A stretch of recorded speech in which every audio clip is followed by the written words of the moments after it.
আজকে আমি বানাবো সম্পূর্ণ অন্য স্বাদের কাতলা মাছের একটা রেসিপি। এর জন্য লাগছে অনেকটা পরিমাণ ধনেপাতা, 4টে কাঁচা লঙ্কা, অর্ধেকটা লেবু। ঝালটা নিজেদের স্বাদ মতো দিতে পারো। প্রথমেই পেস্টটা তৈরি করে নিলাম।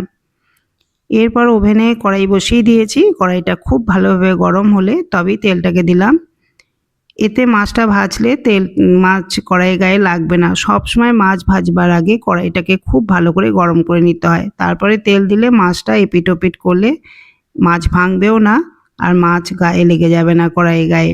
এইভাবে মাছ ভেজে নিতে পারো। মাছটাকে খুব ভালোভাবে ভেজে নিলাম। এরকম কড়া করে মাছটা ভাজতে হবে। এরপর কড়াইতে সর্ষে তেল গরম করতে দিয়ে একটা শুকনো লঙ্কা, তেজপাতা ফোড়ন দিলাম। 4টে মাছের জন্য 7-8টা কোয়া রসুন কুচি দিয়েছি।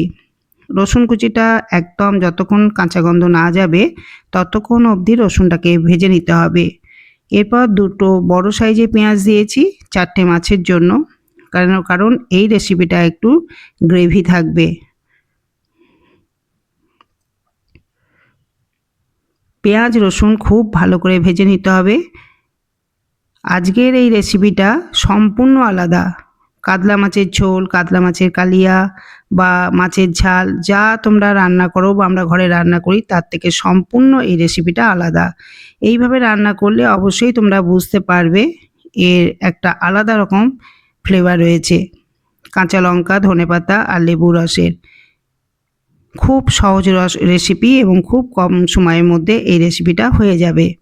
পেঁয়াজটাকে এইভাবে লাল লাল করে ভাজলাম। এখানে আমি কাশ্মীরি লঙ্কা গুঁড়ো দিলাম। যদি সবুজ রং চাও তাহলে কাশ্মীরি লঙ্কা গুঁড়োটা বাদ দিয়ে দেবে। 1 চামচ ধনে গুঁড়ো আর হলুদ গুঁড়ো দিলেই হয়ে যাবে। এরপরে আমি ভালো করে পেঁয়াজের সাথে মশলাটাকে সামান্য জল দিয়ে কষিয়ে নিচ্ছি।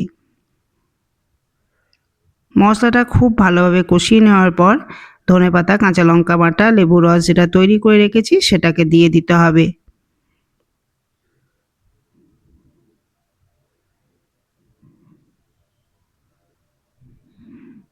মশলাটা খুব ভালোভাবে কষানো হয়ে গেছে। এরপরে বাটা মশলাটাকে দিয়ে দিলাম। সামান্য একটু জল দেব।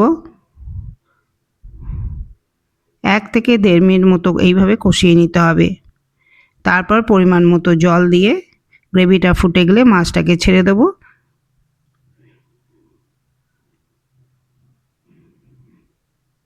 মাছটাকে ছেড়ে দেওয়ার পর 1 থেকে 1.5 মিনিট মতো ফুটিয়ে নেব।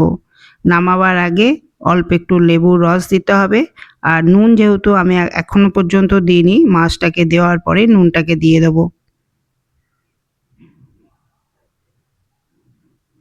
খুব বেশি কিন্তু আমি জল দিলাম না, ঠিক এই রকমই হবে গ্রেভিটা। একটু কম মানে গ্রেভি থাকবে, মাখা মাখা হবে আর কি।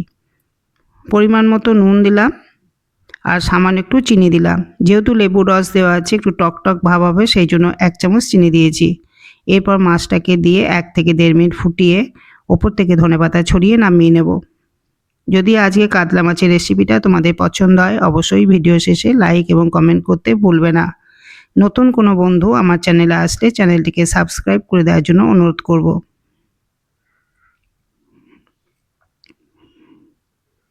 আমি যেভাবে রান্না করলাম অবশ্যই বাড়িতে এইভাবেই তোমরা যদি তৈরি করো বুঝতে পারবে এই মাছের টেস্টটা সম্পূর্ণ অন্যান্য দিনের থেকে আলাদা।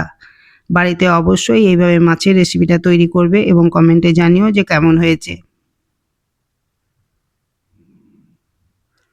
সবশেষে আর যে অর্ধেকটা লেবু ছিল, প্রথমে অর্ধেকটা লেবু রস তো পেস্ট করেছিলাম, আর বাকি অর্ধেকের লেবু রসটা আমি শেষ সময় দিয়ে গ্যাসটাকে অফ করে দিলাম।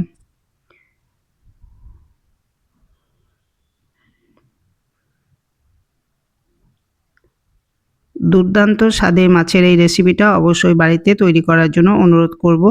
আর আমার সাথে এতক্ষণ থাকার জন্য তোমাদের অনেক ধন্যবাদ। নেক্সট দিন আবার একটা রেসিপির সাথে তোমাদের সঙ্গে দেখা হবে। তোমরা ভালো থেকো, সুস্থ থেকো। আজকে এই পর্যন্তই, টাটা। এটা গরম ভাতের সাথে খেতে খুবই ভালো লাগবে। যারা মাছ ভালোবাসো তাদের জন্য আজকের এই ভিডিওটা, আজকে এই রেসিপিটা শেয়ার করলাম। Thank you.